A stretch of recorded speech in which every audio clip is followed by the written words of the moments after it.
Hello everyone, my name is Suzanne M. De Vera and I'm here to discuss or to continue the topic about trauma and stressor-related disorder. For the topic outline, we will discuss about the clinical presentation, epidemiology, and comorbidity of both adjustment disorder and prolonged grief disorder. We will also discuss the treatment and etiology of the trauma and stressor-related disorder, and of course, the other specified trauma and stressor-related disorder and unspecified trauma and stressor-related disorder.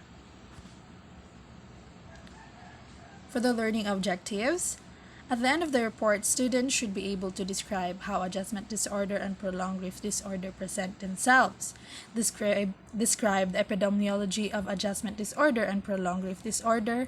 Describe the comorbidity of adjustment disorder and prolonged grief disorder. Describe the etiology of trauma and stress-related disorder, and to be able to describe the different treatments of trauma and stress-related disorders. For the clinical presentation, we will discuss first the adjustment disorder. Adjustment disorder is the development of anxiety or depression in response to stressful but not traumatic life events.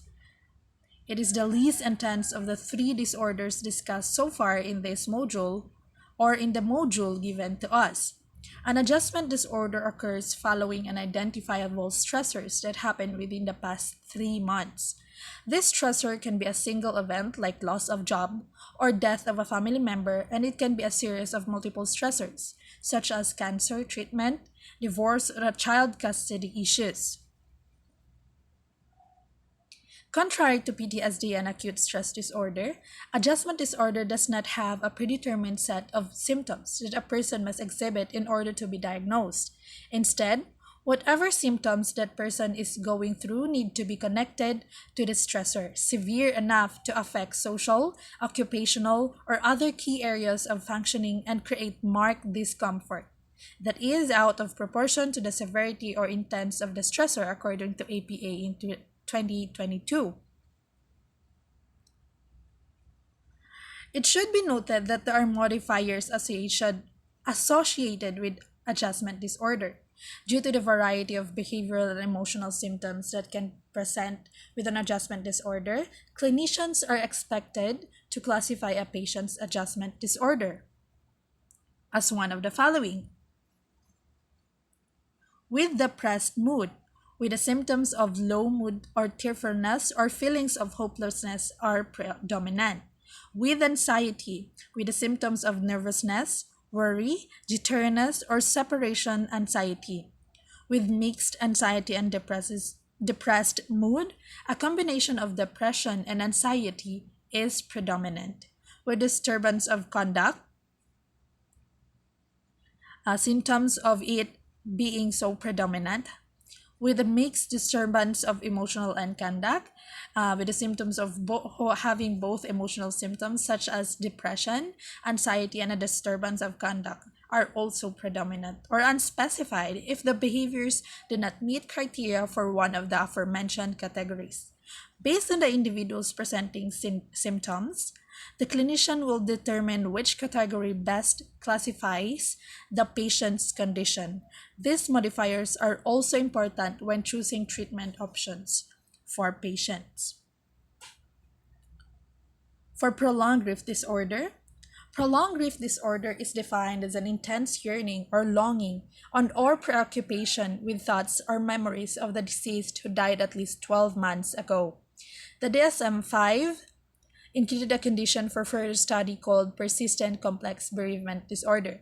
In 2018, a proposal was submitted to include this category in the main text of the manual, and after careful review of the literature and approval of the criteria, it was accepted in the second half of 2019 and added as a new diagnostic entity called prolonged grief disorder.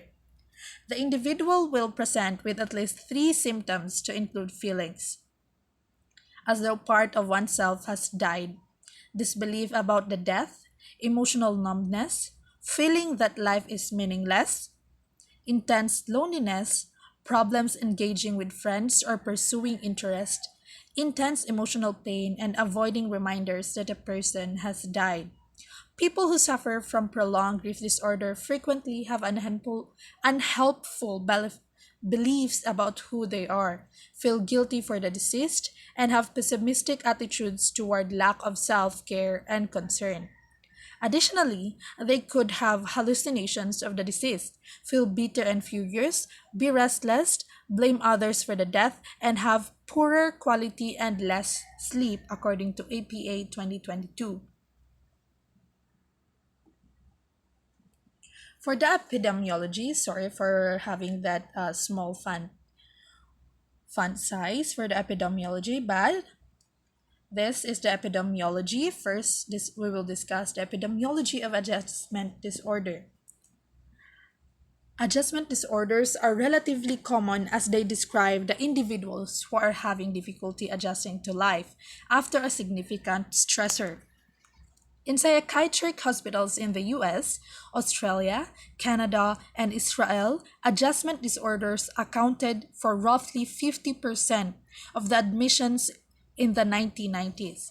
It is estimated that anywhere from 5 to 20% of individuals in outpatients mental health treatment facility have an adjustment disorder as their principal diagnosis. Adjustment disorder has been found to be higher in women than men, according to APA 2022. While for the prolonged grief disorder, as this is a new disorder, the prevalence of DSM-5 prolonged grief disorder is currently unknown. Using a different definition of the disorder, a meta-analysis of studies across 4 continents suggests a pooled prevalence of 9.8%. It should be noted that these studies could only be loosely compared with one another, making the reported prevalence rate questionable. Populations with elevated exposures to trauma may have higher prevalence rates. Mean prevalence of prolonged grief presentations may be higher in high-income Western countries than in high and upper-middle-income Asian countries. But recent studies in China have revealed higher rates and substantial variation. Prevalence of persistent complex bereavement disorder, or included in the DSM-5 Section 3, Conditions for Further Study, among bereaved U.S. youth in the community was estimated at 18%.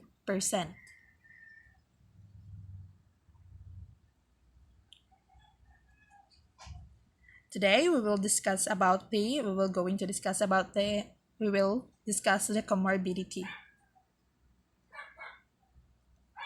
For the adjustment disorder, unlike most of the disorders we have reviewed or we have tackled so far, adjustment disorders have a high comorbidity rate with various other medical conditions, according to APA 2022, often following a critical or terminal medical diagnosis.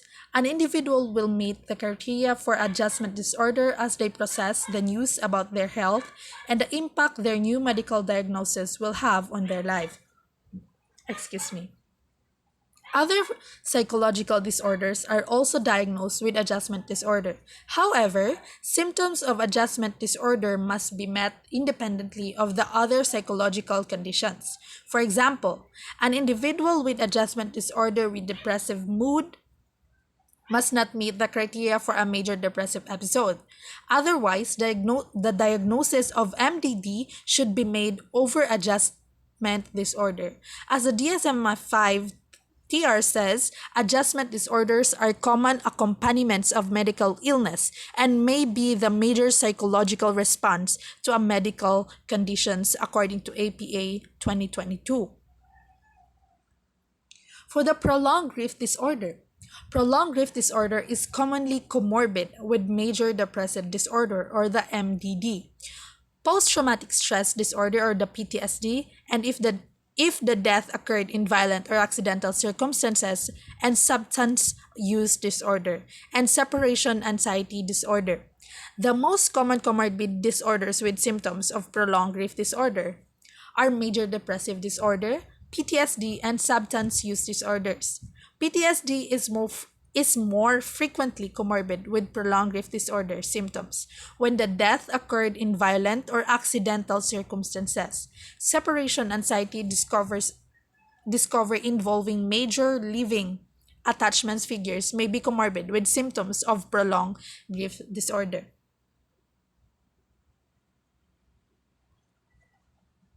So now we will discuss the treatment of trauma and stress related disorder. As I'm going to discuss each treatment, I want you or I want you to take notes of the things important that I'm going to mention under these treatments. First, we will discuss the psychological debriefing. A thorough psychological debriefing is one technique to prevent the onset of PTSD symptoms. A form of crisis intervention known as psychological debriefing compels people who have just gone through a traumatic event to talk about or process their feelings in relation to that event, usually within 72 hours of the event. A psychological debriefing can be conducted in a variety of ways, but they all generally follow the same structure, such as identifying the facts or to answer the question like, what happened? Evaluating the individual's thoughts and emotional reaction to the events leading up to event, during the event, and then immediately following. Normalizing the individual's reaction to the event, discussing how to cope with these thoughts and feelings, as well as creating a designated social support system. The effectiveness of psychological debriefing has been a topic of discussion throughout the past few decades. Those who work in the field contend that psychological debriefing is not a way to treat or prevent PTSD, but rather a way to help people recover from traumatic events more quickly. Research consistently indicates that psychological debriefing is ineffective in reducing post-traumatic symptoms or speeding up recovery for people with PTSD after traumatic experience such as natural disasters, burns, or war. One theory says that these early efforts can motivate patients to dwell on their symptoms or the actual event, which would maintain PTSD symptoms. There has been significant drive to increase structure and training for professionals using psychological debriefing in an effort to fight these unfavorable findings of psychological debriefing, ensuring that those offering treatment are appropriately qualified to do so. Next is the exposure therapy. Although treatment is typically used to treat anxiety disorder, it has also demonstrated excellent success in treating PTSD or related symptoms by assisting patients in overcoming concerns connected to the traumatic experience. The imaginal, in vivo, and flooding exposure procedures are some of the most popular types of exposure techniques. In imaginal exposure, the individual mentally recreates specific details of the traumatic event. The patient is then asked to repeatedly discuss the event in increasing detail, providing more information regarding their thoughts and feelings at each step of the event. During in vivo exposure, the individual is reminded of the traumatic event through the use of videos, images, or other tangible objects related to the traumatic event that induces a heightened arousal response. While the patient is re-experiencing cognitions, emotions, and physiological symptoms related to the traumatic experience, they are encouraged to utilize positive coping strategies such as relaxation techniques to reduce their overall level of anxiety. Imaginal exposure and in vivo exposure are generally done in gradual process, which imaginal exposure beginning with fewer details of the event and slowly gaining information on over time. In vivo starts with images or videos that elicit lower levels of anxiety, and then the patient slowly works their way up a fear hierarchy until they are able to be exposed to the most distressing images. Another type of exposure therapy is flooding, involves disregard for the fear hierarchy, presenting the most distressing memories or images at the beginning of the treatment. While some argue that this is a more effective method, it is also the most distressing and places patients at risk for dropping out of treatment. For the cognitive behavioral therapy or the CBT, cognitive behavioral therapy, as discussed in the mood disorders chapter, has been proven to be an effective form of treatment for trauma and stress related disorders. It is believed that this type of treatment is effective in reducing trauma related symptoms due to its ability to identify and challenge the negative cognitions surrounding the traumatic event and replace them with positive and a more adaptive cognition. The trauma focused cognitive behavioral therapy, or the TFCBT, is an adaptation of CBT that utilizes both CBT techniques and trauma sensitive principle to address the trauma related symptoms. According to the Child Welfare Information Gateway, TFCBT can be summarized via the acronym PRACTICE, wherein P presents a psychoeducation about the traumatic event. This includes discussion about the event itself, as well as typical emotional and or behavioral response to the event. Or the R, or the relaxation training, teaching the patient how to engage in various types of relaxation techniques, such as deep breathing and progressive muscle relaxation. The A stands for affect, discussing ways for the patient to effectively express their emotions or fears that are related to the traumatic event. C stands for correcting negative or maladaptive thoughts. T stands for trauma narrative. This involves having the patient relive the traumatic event or verbally or written, including as many specific details as possible. I is for in vivo exposure. C is for co-joint family session. This provides the patient with strong social support and a sense of security. It also allows family members to learn about the treatment so that they are able to assist the patient if necessary. And then lastly, E stands for enhancing security. Patients are encouraged to practice the coping strategies they learn in TFCBT to prepare for when they experience these triggers out in the real world, as well as any future challenges that may come their way.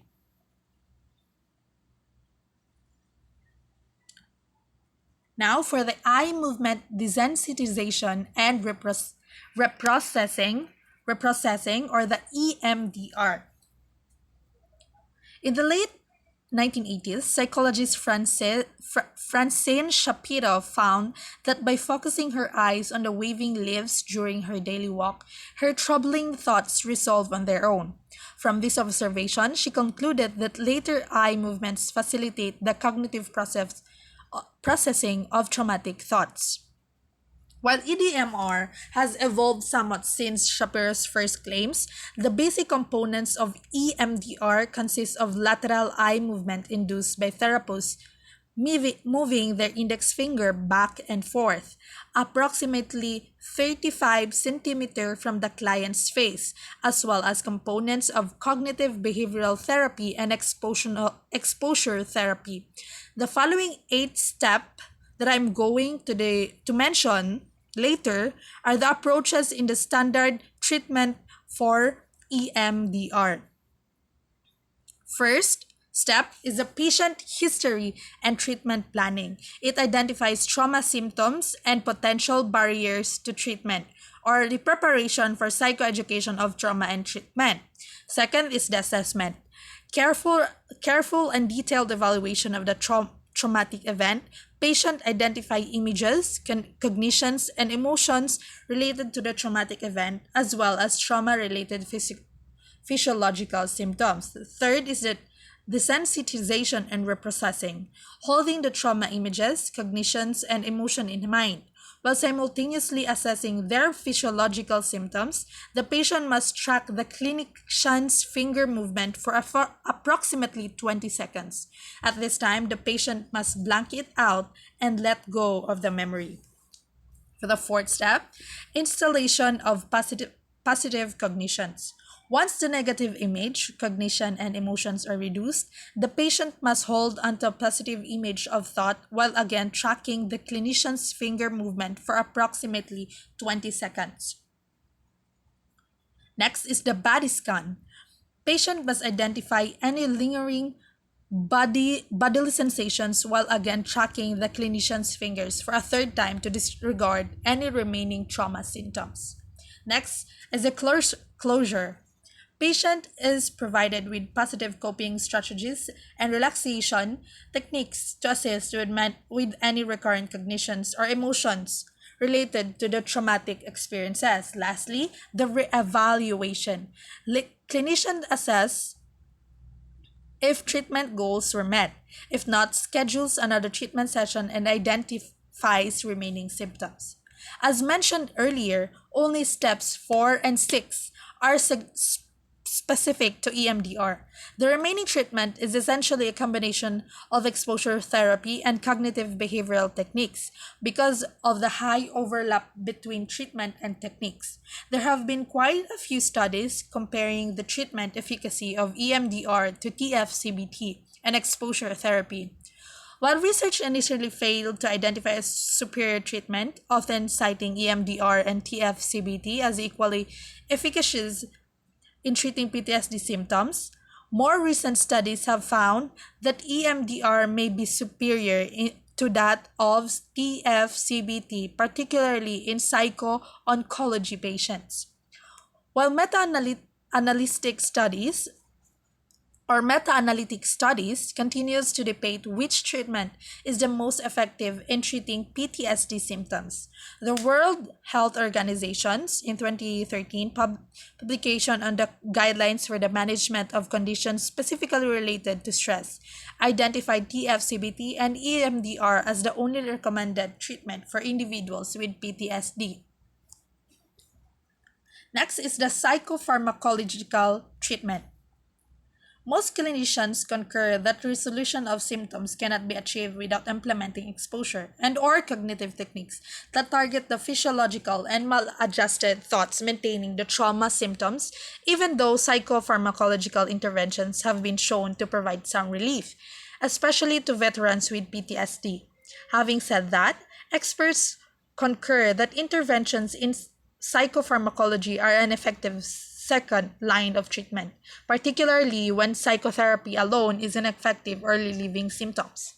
Among the most common types of medication used to treat PTSD symptoms are selective serotonin reuptake inhibitors. As previously discussed in the depression chapter, SSRIs work by increasing the amount of serotonin available to neurotransmitters. Tricyclic antidepressants or the TCAs and monoamine oxidase inhibitors or the MAOIs are also recommended as second-line treatments. Their effectiveness is most often observed in individuals who report are co-occurring major depressive disorder symptoms, as well as those who do not respond to SSRIs. Unfortunately, due to the effective SBT and EMDR treatment options, research on pharmacological interventions has been limited. Excuse me. Future studies exploring other medication options are needed to determine if there are alternative medication options for stress or trauma disorder patients. And lastly, the psychotherapy. For adjustment disorder, this is beneficial for many persons with adjustment issues, and they frequently only require brief therapy. Longer treatment may be beneficial for other people, especially those with enduring adjustment issues or continuing stressors. Psychotherapy, medicines, or a combination of two are used to treat adjustment issues. Psychotherapy, also called talk therapy, is the main treatment for adjustment disorders. This can be provided as individual, group, or family therapy. This therapy can provide emotional support, help you get back to your normal routine, help you learn why the stressful event affected you so much, and can help you learn stress management and coping skills to deal with stressful events. For prolonged disorder, for prolonged grief disorder, Complicated grief is often treated with a type of psychotherapy called complicated grief therapy. It's similar to psychotherapy techniques used for depression and PTSD, but it is specifically for complicated grief. This treatment can be effective when done individually or in a group format. During during this therapy, you may learn about complicated grief and how it's treated. Explore such topic as grief reactions, complicated grief symptoms, adjusting to your loss and redefining your life goals, hold imagined conversation with your loved one, and retell the circumstances of the death to help you become less distressed by images and thoughts of your loved one. Explore and process thoughts and emotions, improve coping skills, and reduce feelings of blame and guilt. Now, for this part, we will discuss the etiology or the causes of trauma and stress related disorders. First is the biological. HPA axis. One theory for the development of trauma and stress related disorder is the over-involvement of the hypothalamic pituitary adrenal or the HPA axis. The HPA axis is involved in the fear-producing response, and some speculate that dysfunction within this axis is to blame for the development of trauma symptoms. Within the brain, the amygdala serves as the integrative system that inherently elicits the physiological response to a traumatic stress or stressful environment situation. The amygdala sends this response to the HPA axis to prepare the body for fight or flight. The HPA axis then releases hormones, which is the epinephrine and cortisol, to help the body to prepare to respond to a dangerous situation. While epinephrine is known to cause physiological symptoms such as increased blood pressure, increased heart rate, increased alertness, and increased muscle tension. To name a few, cortisol is responsible for returning the body to homeostasis once the dangerous situation is resolved. Researchers have studied the amygdala and HPA axis in individuals with PTSD and have identified heightened amygdala reactivity in stressful situations, as well as excessive responsiveness to stimuli that is related to one specific traumatic event. Additionally, studies have indicated that individuals with PTSD also show a diminished fear extinction, suggesting an overall higher level of stress during non-stressful times. These findings may explain why individuals with PTSD experience an increased startle response and exaggerated sensitivity to stimuli associated with their trauma. For the cognitive, an individual may be more likely to acquire PTSD or other stress disorders if they already have depression or anxiety. According to one explanation, these people would dwell on or overthink the traumatic experience, which would draw attention to it and make it more likely the stress-related symptoms would arise. Additionally, PTSD symptoms may also be influenced by negative cognitive patterns or poorly adjusted ideas about oneself and the surroundings. For instance, people who perceive life ideas about oneself and the surroundings. For instance, oh, sorry, I said it twice. For instance, people who perceive life events as out of their control exhibit more severe signs of stress than others who believe they have some degree of control over their lives. Next is for the social cause. This may be true for many psychological problems. However, social and familiar support have been found to be productive factors for those who are prone to developing PTSD.